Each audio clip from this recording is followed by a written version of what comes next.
Hello, Merry Christmas. I'm not doing anything today, so I thought it would be a good time to get in here and answer the questions from the other day. It's been a little while. Um, yeah, during the winter, there's not as much snake stuff to do. So, I mean, there still is. We saw a gopher snake yesterday, but I don't know. I think what we're trying to kind of figure out how to do is look at some of the questions that people ask or the questions that we answer more than once and turn those into videos. So that's why it's kind of useful when you're asking questions. It's not just telling us what you're interested in, but what kind of content we should be making. So yeah, but I got some good ones. I asked for 10. I got a lot more than I think I got 19. So it's not. I haven't even read them yet, so I'll go through them and do that now. Hope everyone's having a good day that's just as lazy and quiet as as mine is, which is good. That's all I want for Christmas every year is to not do anything. And so far, I haven't done any. This is the first thing I've done. I I ate some chocolate, and then ate some meat, and then I ate more chocolate. Uh, that's as productive as I've been. Yeah, the first question is about the rubber boas that's in here. Um, First question is, are we going to get a monthly update on the rubber boas? Yeah, so far, nothing. Because I got them, and then they're only around with me for um, about a month before they all just stopped eating and started cruising around, which is telling me that they want to hibernate. So that's where they are right now. Is that they are in a little wine cooler that has some air holes in it and other modifications, with a couple of rattlesnakes that are also hibernating. The whole room is, but they need to be kept a little bit colder. They're down in the upper 40s, low 50s, no warmer than 50 really. So I check on them every couple of days, but for the most part, yeah, I just don't even you know see them. That's what's happening with them. I'm just watering the plants in their enclosure. But when they wake up, I'll let you know. Jeff and I are talking about getting getting together and recording some more stuff in the snake room. I think that's probably one of the things that people are interested in that we don't talk about enough is all the captive stuff we got going on in there. So it's cold in there right now, so nothing's happening. But as soon as something is happening, I think that's what we'll film. And the rubber bows will probably be part of that. I think March. That's the only bad side of rubber bows is you don't get to hang out with them because um, they're sleeping all the time. I'll have a few months with them. What kind of courses or certifications do you recommend for venomous handling? Oh, depends on what you want to do. Um, the Rattlesnake Conservancy has an excellent one. I have not seen it. I have not gone through it, but I know in the Phoenix area they're going to be giving one with Rattlesnake Ready coming up shortly. There's a lot to that, and it.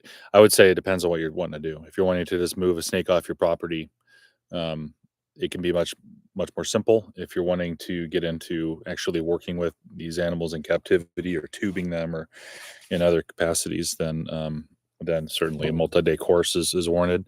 It also works really good to have a mentor. So if you know somebody that already works with venomous snakes in the field that you want to be working in, that's where I would probably, yeah. So for herping, I would find some experienced other herpers that know what they're doing that you trust, because in herping there's not everybody's someone you should listen to. But find some good ones. Find some that are not just friends, but that you have experience that you're looking for. That helps a lot.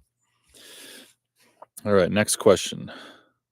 In the summer, during a relocation, do you always pour some water in the bucket to give some snakes some bonus hydration so they don't have to find it in the wild, or do you only give them that during transport under certain circumstances? We don't always give it to them. In fact, probably on the more rare side, unless it's really hot. We're doing it more for temperature. Um, there are certainly times that having a drink of water can really help, but our goal is not to take the animals outside of um, a home range that they know, right? So we don't necessarily give them water for the same reason that we don't give them food. Is that the if we're doing our job right, then the conditions of the place that we're releasing them to um, will take care of that because they're not struggling to find that stuff. Rattlesnakes really they drink a lot of water, probably most of their water. I mean, there's no standing water anywhere around here from rain. So anywhere you release them, if there's a chance of rain, it's not like there's certainly some that know where there's bodies of water to drink from. But a lot of that is part of the relocation criteria. The times that we give them water is really when it's really hot outside, when they haven't for a long time. Like today, we didn't get any of our December rain. We're not going to. Hasn't rained for months at this point. So I'd give a snake water today if it makes sense. We also don't want to stress them out. We don't want to make them too cold. Um, you know, and the other thing is we just don't always have water to give them.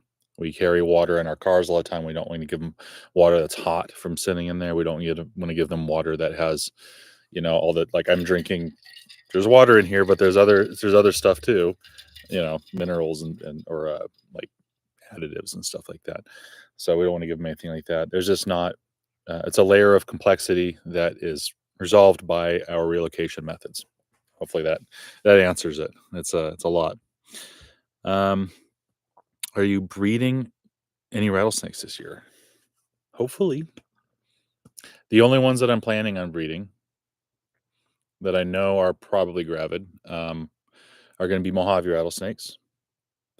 It's not that we need more Mojave rattlesnakes. It's that's something I do with the female rattlesnakes that I have because any of the rattlesnakes that I've ever lost in our collection over the years that have died, it is due to, upon examination after they are dead, um, complications from not breeding. So it's um, eggs forming and calcifying, or cancer in the oviduct, weird things like that, or like where they just start producing eggs anyway. Um, when I breed them every so often, it seems to fix that. So the Mojave rattlesnakes, it's their turn; they're breeding, um, and then the ridge-nosed rattlesnakes, hopefully, the Arizona ridge-nosed rattlesnakes, hopefully become gravid this year, and the twin-spotted rattlesnakes, hopefully. So fingers crossed. We'll see. They are all down deep hibernating right now. I will introduce them in the spring, and we'll see if they lock up. It did introduce the Willardi, the ridge-nosed rattlesnakes, in the fall, which is often when they breed, and I believe that they did actually lock up. So if I do winter correctly, then we should have some babies in there. Okay, a long time ago, I saw a picture or painting, not sure which it was, of native people in Arizona and New Mexico doing a ceremony holding snakes, and I had the impression that they were rattlesnakes. Do you know anything about this? How are the people not harmed? I think they were dancing with them. Yeah, I think I know what you're talking about with that. I don't know a lot about this. I'm pretty ignorant to the details, and since it's dealing with the culture of Native people, I'm not going to pretend that I know. But my interpretation from what I saw is that yeah, snakes are often part of cultures. I find pictures of snakes on rocks. There's other cultures that don't want anything to do with rattlesnakes. So I think that the one you're probably referring to, I don't know how true any of this is. This is just answering the question from what I think and know. So I'm open to someone tell me what really this is. But the Hopi, there's some Hopi ceremony that had snakes, and there's also probably some interesting things because there were rattlesnakes showing up in different areas. I know that the rattlesnakes that were in that photo were prairie rattlesnakes. So Four Corners region, something like that. So I don't really know. Something I should know more about. It's just something that every time I look in, there's so many different perspectives on on how all that goes. It doesn't feel quite like what I'm used to, where you can interpret things a certain way. I think as soon as something bridges the line to culture, then it's something that I don't understand how it's assessed, if that makes sense. So yeah, I'll see if I can look into that. It seems like a really interesting topic. I certainly think it's really cool when I see rattlesnakes on petroglyphs and that kind of thing, or different kinds of snakes. Could I do a piece on the anatomy of a rattlesnake and go over the major organs and systems where everything is located inside the snake? I'm curious about how they breathe, how their circulatory system works, and how big and long their stomach has to be to handle the whole animals they swallow. Yeah, I think that'd be a great video, actually. I think that would be something that we should do. Maybe the next time that I have an animal that passes away, or one that is injured in a way that we have to euthanize it, that might be an opportunity. Um, I will.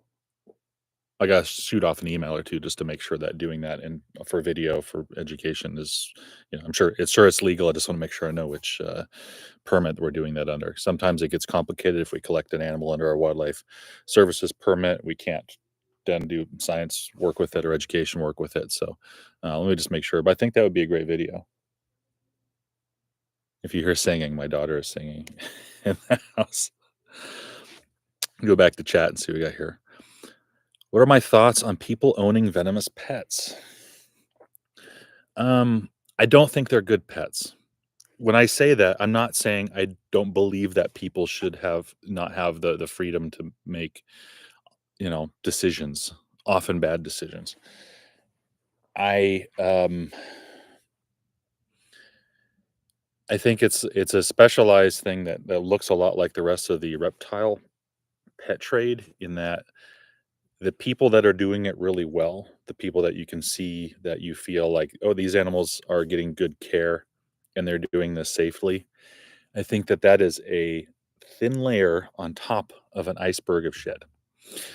And I think that's, that sounds very critical, but um, the most of the way that we end up interfacing, that I have interfaced with, um, people that I don't know, but just when I run into someone calls, hey, there's a rattlesnake here in a house, someone has a picture of a rattlesnake pet they have or something like that.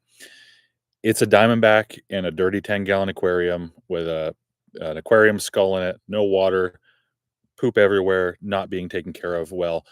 I think one of the problems with venomous being kept as pets is that the reason why people have them often is not um, it's not honest. It's not because they are interested in the animal. It's because they're interested in telling people that they have a venomous pet. Again, broad strokes don't apply to people that are doing it well. I'm saying that if you were to amass everybody that has right now in the country a pet rattlesnake, you know, they're probably people it might be their first reptile, and it gets complicated. You see this in groups where people work with venomous snakes when they say, "Hey, I'm thinking about getting into venomous. What's a good beginner venomous?"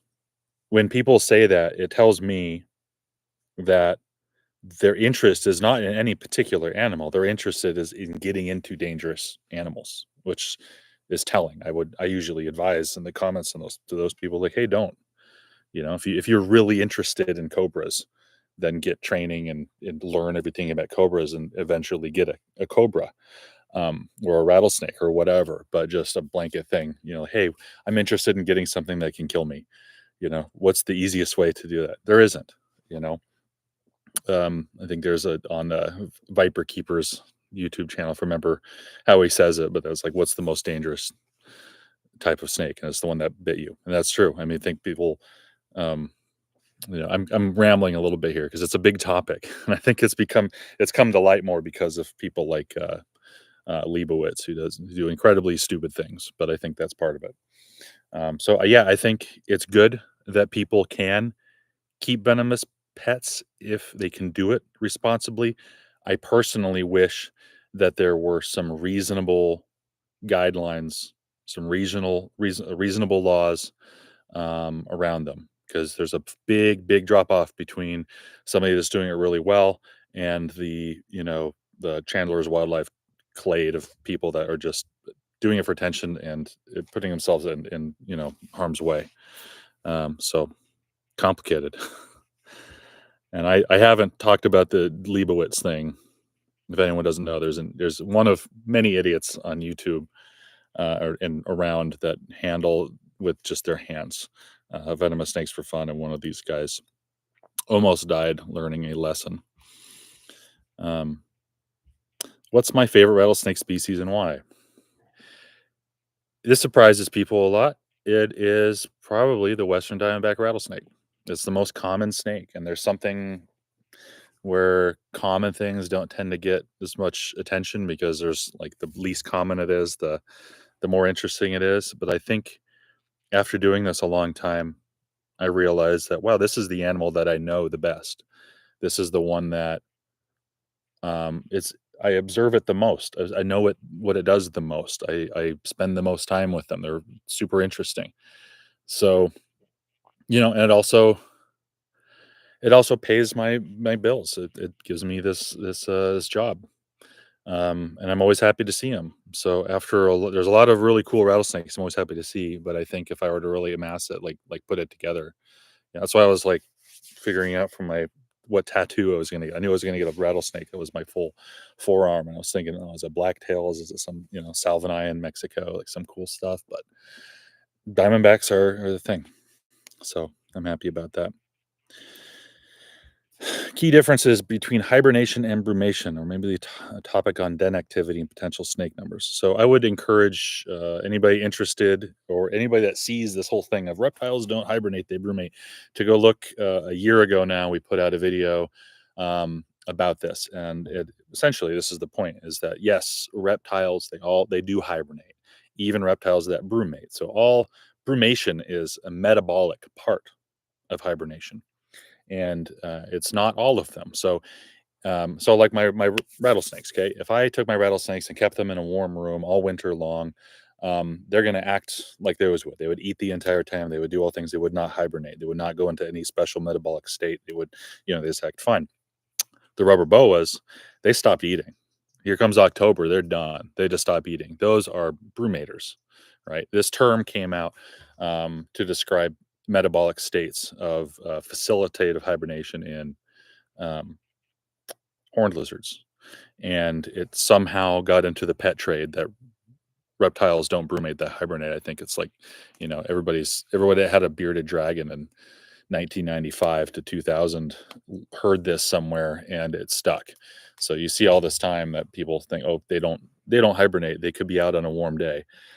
Not really. I mean, that's part of the behavior set is that they'll move around a little bit. Um, I read some article about this the other day when someone was correcting me on this, where they cited, that well, it's not like bears that just sleep all winter, and they would be horribly disappointed to talk to a mammologist and learn what bears actually do, and how much mammals move around when they're hibernating. It's not like cartoons. So that's the main difference: is that yes, reptiles hibernate. Anything that's going down into a different state of behavior than they would in the warmer months, that is hibernating, and some of them involve a metabolic change called brumation. Not all of them. Den activity and potential snake numbers. That's a big topic. I'll just say that for the most part, if you want to generalize that, um, warmer environments are going to have smaller dens with less den site fidelity, meaning that there's one diamondback here might have 10 different places it might spend the winter. It's not hard to not freeze to death out here. It is hard to avoid desiccating out here. In cooler environments, even if there are fewer rattlesnakes, there tend to be much larger congregations just because there are um, fewer places that they can do that. If you get 5 feet of snow on the ground every year, then the number of places that you can survive the winter are going to be fewer. Or like this place here, that's where I'm at. Pick a rock, you'll be fine. So there's a lot to that, but I'm not expecting any. Even when it's a warm day, if it was 80 degrees today, I wouldn't expect any rattlesnakes up. 3 weeks from now, I would. There's a lot to it. So I go back to the chat and see if I can find.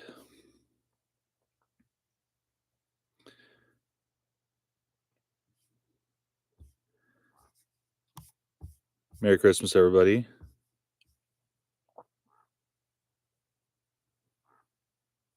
And to Liz, I guess. Am I saying Chandler's an idiot? Sure. I mean, he's doing idiotic things, and he knows that. He knows that. He went to India and got bit by a cobra doing dumb things, and then made a bunch of content around doing the people that do dumb things know that they're doing dumb things, and they make a lot of money doing dumb things. That's why dumb things are done. That's why it is. So I don't think that anybody that free handles rattlesnakes would agree that they are doing anything smart. And when they say, and I have never watched that channel. I just see clips of it, but I'm saying in general, I see people say things like, well, you don't know how to read the animals like I do. Um, they don't know how to read them either. And they say crazy things like they don't understand stress response. They don't understand why something's not rattling at them. Um, it's just a big gamble. So, not looking to get into some big, it's not my world really. We keep captive snakes. I wish there was educational content out there about this a little bit more. I see that a lot with, there's some guy on TikTok that was on there for a little while and then he just disappeared, which tends to happen. But he was holding cobras. You hear like kids talking in the background and stuff, like in this room when he's free handling cobras. And they were talking the whole time about how they're providing educational content about these animals. I didn't hear him say one educational thing about those animals other than the name of the snake and which morph it was. Um, and they talked about it a little bit, but they weren't correct. They don't know anything about what the animals do. They don't know about their behavior, and behavior is a lot of it. So, um, yeah, that's a long answer to that, but I think that anybody that free handles venomous snakes um, is an idiot. So I'm not saying that he is specifically. I'm saying that the behavior is the same as if I were talking right now to a group of people that did like collected firearms and enjoyed target shooting, and there was one guy that had a popular YouTube channel, and the way he did it was a bunch of thumbnails putting a loaded gun into his mouth, pulling it to his temple, just doing that, putting a loaded gun and spinning it around, just doing stupid stuff. Um, it would not be controversial that this guy's an idiot, but somebody free handles a large hybrid rattlesnake, and oh, maybe it's your choice. No, it's stupid. Don't do it. We're going on any international herping adventures this year? Um, Not as a team. We are not. We're going to do that maybe next year. I think it would be good to do it. It's a lot for every year.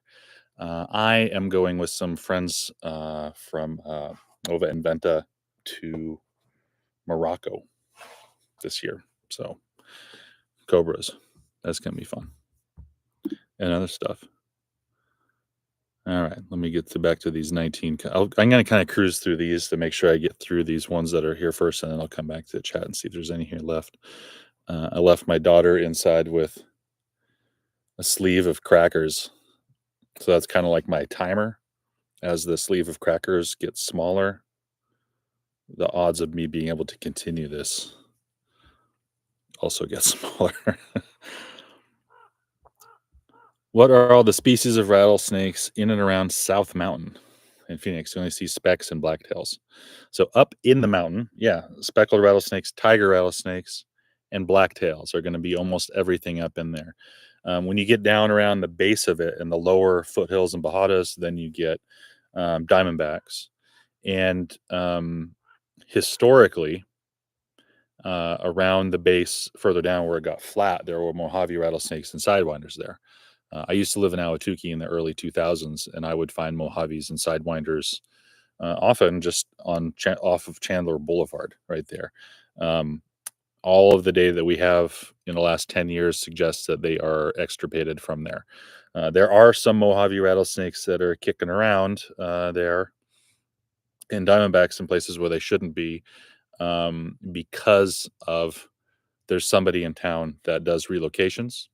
Um, Kind of similar to what we do, except on the relocation part, they just take a bucket full of snakes and go dump them in the Pima Canyon.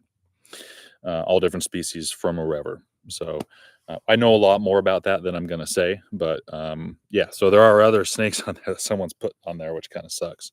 But those are all the native ones that are there. There's a lot.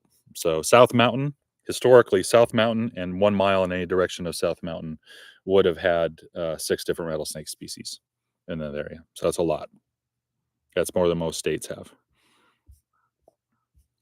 Is it true if you encounter a rattlesnake during mating season, you should pause and look around for other snakes before proceeding? The theory being people are often bitten by unseen snake in that scenario. Um, it depends. Um, so in the spring, which I'm going to say is mating season, they also will mate in the fall, but spring is when a lot of that occurs. We're talking about diamondbacks, which is the most common one. I'm assuming that this is going to come up. Um, yeah, very often, like in March, if there's one rattlesnake there, there might be others around. I think it depends on what they're doing. If you're on a trail, if you're trail hiking, um, no. I think if the snake is off the trail, just treat it like it's one rattlesnake. If you're out climbing around in boulders, or if you're out like you're off trail running around somewhere, then yes. Um, I'm not. I guess that's the thing is that like if you're able to look at a snake and tell if it's a male or not or what it's doing, then that might give you other information there. But um, so if you're on a trail, no, just proceed normally as if it's on one. If you're off trail, if you're hunting, if you're running around, if you're climbing in rocks and boulders, and you see a rattlesnake in March, there's probably another one there. So yeah, you should look around. And I don't want this to be confused too with if someone says if you hear a rattlesnake rattling, should you pause? Like first get away from that rattlesnake because if a rattlesnake is rattling and it's close to you, you don't want to waste any time evaluating. It's still best statistically just to get away. Um, I don't know how many people are bitten in that scenario though. I don't know. It's something that's like a potential threat. I don't think it translates often into actual bites. The bite that I had on my hand, that was a second snake, and that was in that situation. It was in the middle of winter, but in the spring, that both of those snakes would have been present. So second snakes can be a problem, but probably not much. I would say if you see a snake, just get away from it. That's going to help you in most situations. Am I breaking any Arizona federal laws when I relocate a rattlesnake or a king snake? I'm not. We work with we have the state of Arizona special licenses, wildlife services licenses, which the paperwork for which has spent most of my December working on the reporting. We collect information on those snakes that or relocated all of them and go through those reports and submit them as a package. And then so everybody on the team has their own permits that we work with, it's a challenging thing that I have, in fact, I would say that, there's not many people that are doing it legally, which is kind of a problem. I'm not gonna, not go too much about that, but there are lots of entities that are out there doing relocation right now illegally. So we are doing it entirely legally. We pay close attention to how to do that legally, um, despite the fact that it doesn't seem to be enforced very much, unfortunately. But we are working to fix that. Federal laws, there's no federal laws associated here. So sometimes I think there should be. I think that the bar for doing this kind of work should be much higher than it is. Most reptiles lay eggs. Why do rattlesnakes bear live young? What's the benefit? And are they the only ones? So I'll start from the back of that. They're not the only ones. It's actually really common for live birth in reptiles, not just snakes but lizards. So other really familiar ones that garter snakes and boas, they give live birth also. In fact, it's not just rattlesnakes; it's all the New World vipers, except for bushmasters, lay eggs, and they at one point in the past probably gave live birth and then started laying eggs again. So there are some benefits to it. One of which is that they meet their kids. So the rattlesnakes, we talked about this a lot, I'm sure you've seen it, where they give birth to their babies and then they stay with their babies for a while. There's maternal behavior that happens there. You don't get to do that if you're laying eggs. Some snakes do, obviously, pythons and snakes that lay eggs that they stay with the eggs the whole time. King cobras, that kind of thing. But that's an obvious one, is that they're able to more carefully watch after them. There's the other benefit that I was thinking about this the other day, is that they can move where they're gonna have their babies until the last second. They don't lay their eggs and hope for the best. They can, um, ensure to the high to the limit of their own survival that they will carry those babies until they are born, wherever that might be. And a time when you see the detriment of that, when it doesn't work out, is when you realize how valuable that is on the seasons when we have really, really hot, dry summers, where animals are estivating and they just don't get the heat, or they don't get the moisture on time. You see rattlesnakes giving birth in estivation holes, and they're just dumping them, right? So a lot of those babies are not going to survive, but that's kind of the point, is that the animals are able to usually find the best places they possibly can for them. I'm sure there's a lot of other benefits too. It's actually something I should probably learn more about, how that evolved. Why is it so important? But all the, New World vipers, all the copperheads, cottonmouths, all these vipers that you see, eyelash vipers, all the kinds of cool stuff you see from North and South America, except for one species, um, give live birth. Is a copperhead deadly if bitten by it? Potentially, yeah. There's a little of a misconception about venom that is pretty dominant in conversation about venomous snakes, I think. And it's this kind of obsession with which one is strongest, which venom is the worst. It's, in our Facebook page, it's one of the most common things that we see whenever we post a Mojave rattlesnake or a tiger or anything. People talking about, throwing out these like loose associations, loose terminology about what its venom is. That's usually not accurate. But what they're communicating is, "Oh, watch out! This one's really bad. This one's really hot." Where they're not, and people, there's rumors in the South that copperheads are mild, so you don't need to worry about them. They can and do and have killed people before. So the differences between venom, toxicity, have little to do with output, with venom yield.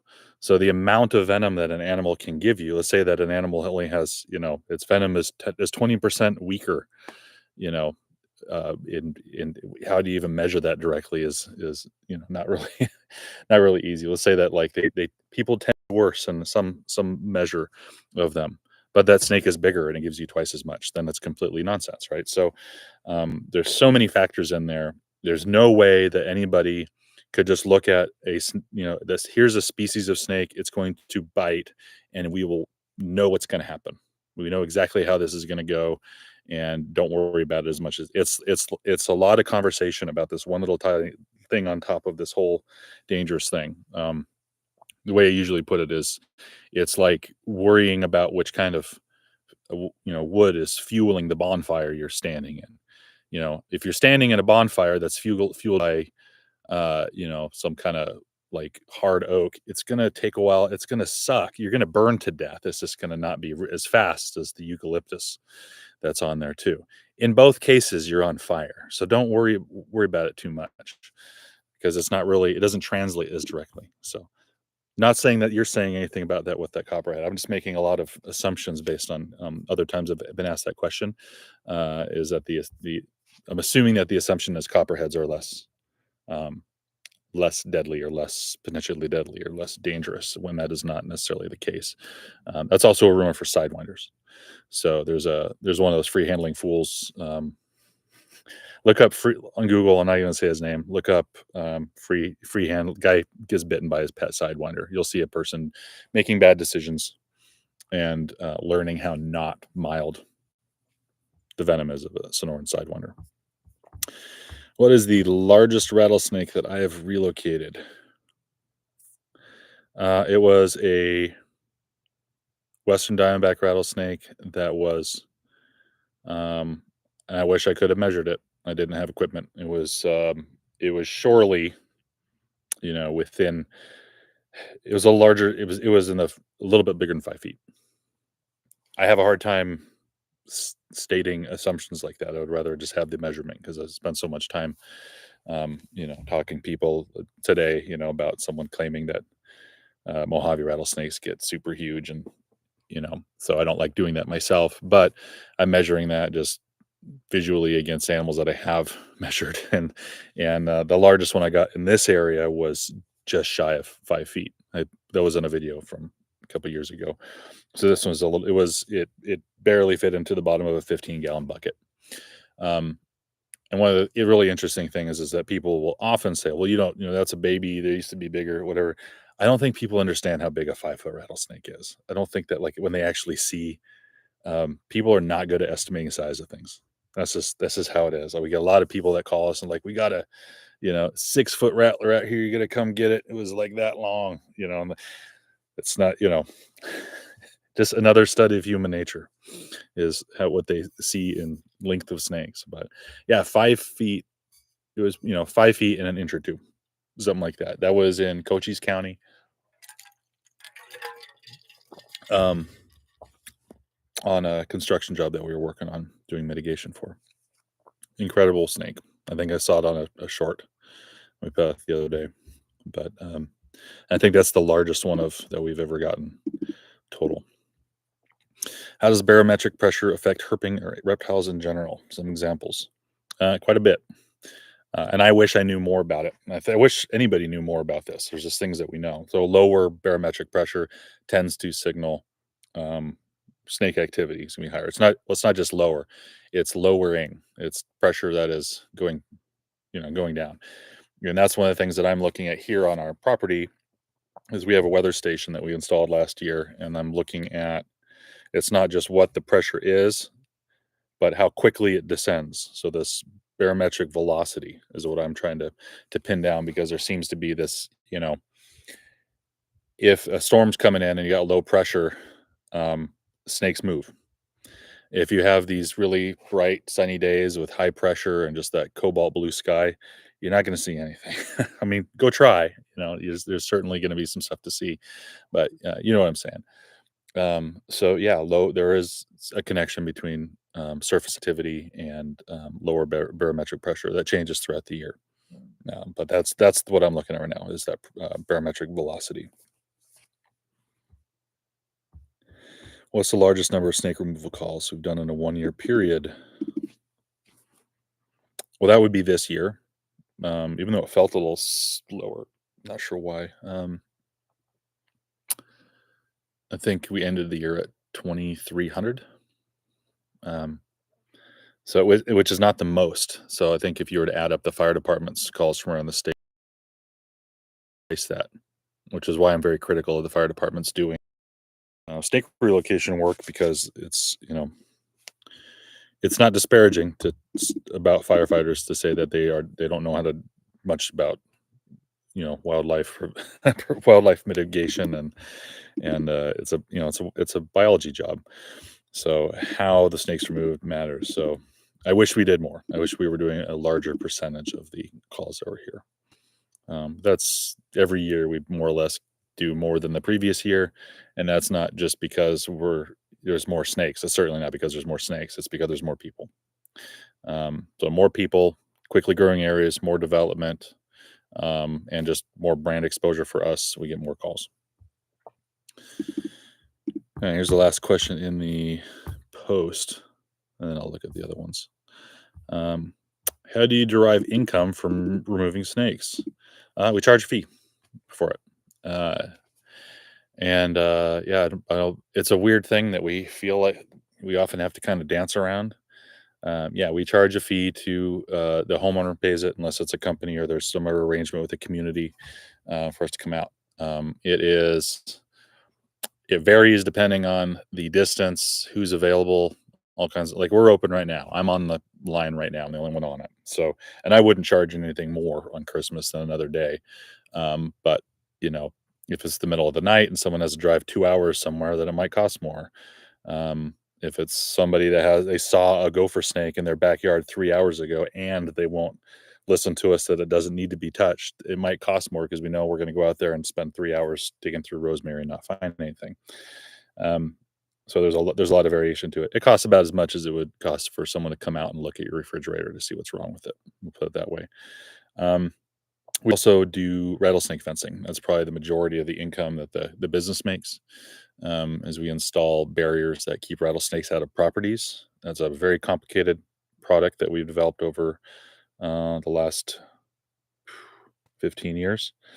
Um, and what I would love to do someday is do removals at lower and lower cost down into free to just more or less become loss leaders into snake fencing, because that seems to be that's the important second half of the whole thing for as a business standpoint, right? Like we don't want to be going to the same house and catching a snake and then coming back to that same house 5 times in the next couple of years. We want to go there one time, remove the snake, tell them everything that they need to do on the property to prevent more encounters, and that may include snake fencing. So that's more or less how that works, and that's how it started. Snake fencing came second. The reason we started doing snake fencing is because in the process of doing removals, we were um, we ended up in a lot of properties that had the landscaper give it a shot, and that did not work. So, as evidenced by us being there to remove the snakes out there. So it almost got to this thing. We almost felt like we had some like moral obligation to start doing it right, because we have access to that information of how snakes actually work and how they climb and what they can and can't do. So that changed. That's when it changed from a hobby to a hobby business to a career. All right, let me check the chat here. Yeah, it's been 40 minutes. I think that hopefully there's still some crackers left. I'll probably have to go check on her sometime here. Of all the rattlesnakes in Arizona, which has been the most surprising to find at a house or business in the Phoenix metro area? Are there any I couldn't relocate because they were out of range? Yeah, the one that I like the best, and there's a couple of videos about it way back a few years ago now, a timber rattlesnake. Uh, we got a call for a rattlesnake, a little rattlesnake in a warehouse in central Phoenix. And, Marissa got that call, and we get that all the time. We hear stuff like that. Okay, send us a picture, and it's going to be a night snake, or it's going to be, a rubber hose or something like that. And then she couldn't believe it. It was, what is this? And it was a baby timber rattlesnake from the east somewhere. So she went and got it. Obviously can't release that. Brought it back to me. We worked with the company to see like where do the vans that come through here, where these trucks come from, and it's everywhere in the east, anywhere that I-10 touches, all the way east and then up into throughout the range. So the way it looks like it's like a Tennessee animal, maybe somewhere in that central region, but um, yeah, that's probably it. That's the weirdest one. The one that for sure was wow. It's just amazing that little snake even survived that trip. Um, I mean, it's the luckiest snake there is. Still have it. I was working with it 2 days ago. I took it out so the vet could look at it, and it's a sub-adult now. It's a beautiful little snake. So that's why we have a timber rattlesnake. If it wasn't that one, we would have no timber rattlesnake because we don't need one here. There's no timber rattlesnakes in Arizona. Um, but I'm glad I have it. It's really cool. I'm not getting rid of that one. It's like our, company pet. How large is the typical oh, let me I answered that question, I guess. How large is the typical range for a Diamondback? It really depends. It can be, you know, a mile or more. It can be just a little tiny space. Like we've seen them where they live their entire lives in a little, 50 by 20 stretch of wash behind some homes. It really depends on the availability of resources. So a good way of putting this is if you lived in New York City, you don't need to own a car to eat or do anything. You can walk everywhere and do all kinds of stuff. Uh, so you have a small home range because all your needs are met in a small space. If you lived in West Texas, um, you need to go to a 2 hour drive to go get groceries, maybe, right? To go do anything is an hour. To go get the mails, like it's because it's not as densely packed with important resources for you or places. So places that have a lot of resources have small ranges. So like a rattlesnake that has like a big rock pile with a drainage right below it and a water pool that's there and a tree that has birds in it all the time. it's probably not going anywhere. It's not really leaving to do much. There might be social reasons for it. Some of the snakes that are in these really big open areas where there's like we find them far away from rocks. It's probably not as high of fidelity. They move around a lot more, so they're probably going to have larger ranges. But then there's all different, dynamics in there too. Is it a male? Is it a female? So, um, yeah, it's not talking about home ranges and territories and all that. And this is a video that we're working on right now because it's such a interesting thing that comes up about snakes being territorial and how they. It's not. It's very much like us. It's very much like the other animal where, um, how big is your home range? How big is your territory? And think of all the things that change that. And think of all the times that you leave your home range to go do something special. Um, there's social reasons. Maybe something weird happens, weird weather situations, whatever. But yeah, they can be very big ranges. They can be very small ranges. Um, but I would just say around the Phoenix area, if they have everything that's in the normal snoring upland habitat with some houses around, within a quarter mile is probably about how much they move around.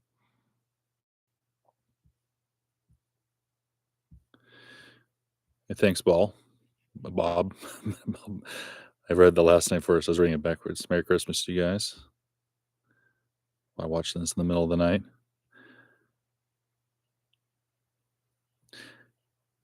I hike and photograph in San Diego a lot. I see a few snakes, but wonder how many you don't. Oh yeah, if you walk near if you're in San Diego and you walk past some rocks, walk past a lot of snakes. There's quite a bit. Not as much as there used to be. I mean, fires and problems, but traffic, big deal. Any favorite species not native to the US? Um, I gosh, that's hard. There's a lot that I'm really interested in. Um, it's hard to describe this, but I think anybody that does something like this would understand this is that there's no one. It's just whatever one is the next one. Right? So whatever thing that is on the list of snakes that you're looking at, and there's like a bunch of shiny objects in there, and that's it. So I'm looking at sidewinders um, in Morocco and places like that. Like those are my favorite right now. I'm looking at these cobras and stuff because I'm looking at them. Last year it was I didn't really leave the country much last year, but bushmasters, stuff like that. So uh, I really am interested in the um, Central American rattlesnakes. I think those are really cool. I actually really like the New World vipers more than things in this. People ask, like, "Are you going to Australia someday?" and all that. Sure, it'd be fun, but it doesn't get me in the same way that some of the little vipers that can be found throughout Central America are. So it's more like those little montane rattlesnakes. I think those are amazing. All the little vipers that can be found, arboreal vipers anywhere in the world, are really interesting. So I know it's kind of a non-answer. I just don't really have a favorite. I have whichever one is next. How many Gila monsters do we usually relocate a year? 5 to 10. We try not to. Um, a successful call for us with a Gila monster looks like somebody calling and saying they have a Gila monster in the yard, and we say, "Oh, good for you. That's awesome. It'll go away by itself. Just make sure the dogs stay away from it, and don't let anyone touch it. It'll leave. It's not going to come after you. It's venomous, but not, And then they say, "Okay," and then it's ignored. They don't relocate very well. It can be challenging. Sometimes, we'll get a house and there's a Gila at the house, and then up the hill there's a bunch of boulders. We know where the Gila comes from. It comes from there, but you can't be wrong because they just don't seem to have any ability to reorient. Not that rattlesnakes are great at it, but Gila monsters seem to have a particularly difficult time with it. So um, that's the best case scenario is we just don't relocate it. But there's some that we have to move, and we don't move them far. And homeowners know this too. We if a homeowner says like, "Hey, are you going to take that I hope you take it 10 miles away. We'll say we're not doing that. No, we're taking it to somewhere else within its home range. And if we don't know what its home range is by the features, then we're not going to mess around with it. We're just going to take it out of your yard and let it, um, reorient. Are there any two species of snakes that couldn't go in the same bucket together when they are on a relocation call? Yeah, king snakes can't go in a bucket with anybody, and coach whips and whip snakes can't go in a bucket with anybody because then you might just have a fat coach whip or a fat king snake. You can if they're like much smaller, like if it's a big rattlesnake and a little king snake, and we have one bucket, you can do that, but you should try to avoid it. Um, for the most part, I mean, we're fine with rattlesnakes being in the same, but we don't want them to bite each other because they are pretty resistant to venom, but rattlesnakes can and do die from venom of their own speed, even themselves. So if a rattlesnake bites another snake, that can be bad. So if you have a really bitey snake that's really defensive, then we'll try to avoid putting it in with another snake when we can. It's usually we carry, two buckets. Sometimes we have needs for more than two buckets, but it's not that much of a concern. More of a concern for me is transporting. If I have a speckled rattlesnake in my bucket from South Mountain, I don't want to put a speckled rattlesnake in there from North Mountain because they have. If you put those two animals together in an enclosure and kept them together, one of them will be dead and not that long. They just from um, different parasites that they might carry, whatever it is. You don't want to expose across ranges like that. So, soap and bleach are a big part of my, the of all the weird smells that come out of the snake room. Bleach is one of them.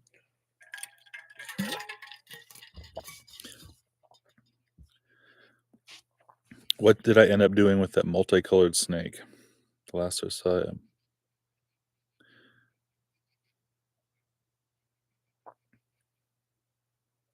With that multicolored snake, the last you saw, it may or may not have been cruising a kitchen counter somewhere.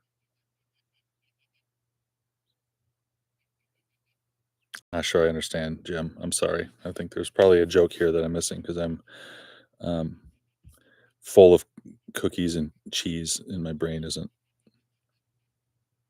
not working. Not very good today. Nice water. Yeah, thanks. We just got these for we had a company holiday party, which we've never done before, which was fun. We had a bunch of people come up and all that. So we give them these things because if you live in the desert, you can always drink water. So um, we have some extras. They're on our store. We threw them up there a little while ago. I will not kill a snake. Ever kill a snake? Good. Yeah, I wouldn't either. There's really no reason to. I think a thing that you can tell people because we get constant shit on Facebook from people about um, why would you not kill one?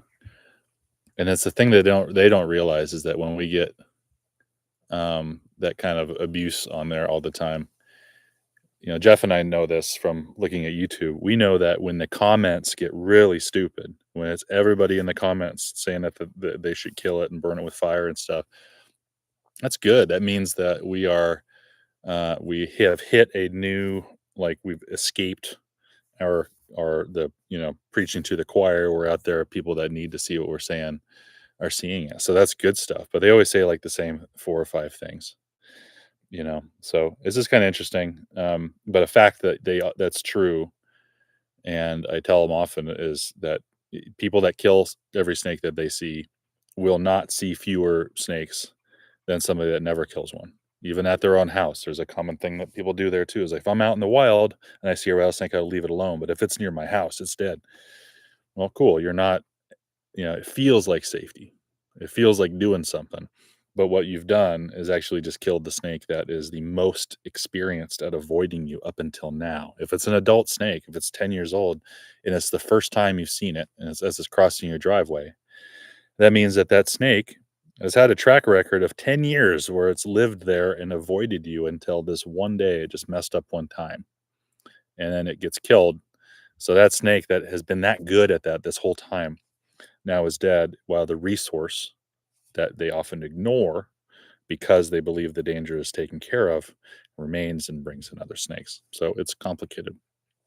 So yeah, I understand why people kill rattlesnakes, but once they do the math, I don't understand it.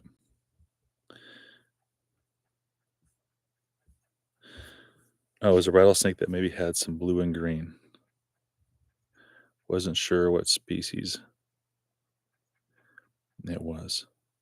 Shoot me if you have a reference to it. There's some interesting. So it might have been the speckled rattlesnake. Yeah. So there's a speckled rattlesnake that had some strange, strange things going on with its colors. Had some like kind of pinkish colors on there. It had some the normal blue from other stuff, but it had is that might be the one that Nick caught. Yeah, that one had a. We still have it. It's still in quarantine. It was incredibly loaded with parasites, so we're working through that. I would still really like to release it if possible, but it was not doing good. So strange animal. How do I feel about the Burmese snakes being killed in the Everglades? I think that they should all be killed. I hope they do, and I hope that Florida actually puts in. This does not make me popular in reptile trade stuff, but I don't think that in environments that can take an invasive animal like that they would just do incredibly well if they escaped. I don't think that they should be permitted to be pets in those places. It's incredibly destructive in those places. So, I that's the difference is that if it's for something, this is not because I just want to see every snake like have as many snakes as possible.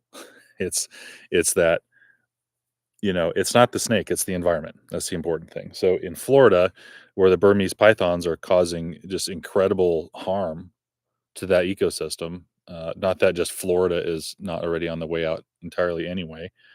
Yeah, if there was a method, I don't think there's anybody that works in my line of work that would not say every one of those snakes, if it were possible to get rid of them by whatever means, it should be done. That is the difference between what we're doing and the kind of work that we do as a matter of ecology versus something like, and I'll end this whole thing on, some might get me in trouble. Um, Something like the wild horse preservation, where the goal seems to be just have as many horses as possible, and the rest of the species that use those waterways and the waterways and the environment can, that's not important as long as we have as many horses as possible. That's different, right? So, yes, I'll never kill a wild snake. There's no need to do it. Burmese python is not a wild snake. That's an invasive problem that humans caused, and it sucks that the snake has a toll. It sucks for the snake. You know, that's reality. It's also not the fault of all the mammals that are being wiped out and birds that are being wiped out due to those animals. So it's a big, complicated thing. But yeah, the answer is, and I've been down there, you know, um, and if that was my job, I would be out there killing pythons. Okay, well, I've been doing this for just about an hour. I'm sure the crackers are gone, and my daughter is inside, probably, getting into the knives, calling CPS. Who knows? So I'm going to get out of here and go continue not doing anything. Um, having done something, I've done something for almost an hour now. That is more than I was planning on doing at all. And yes, John, I need help. I have too much beer left from the holiday party of all different types. So I'll need your help. All right. See you guys later.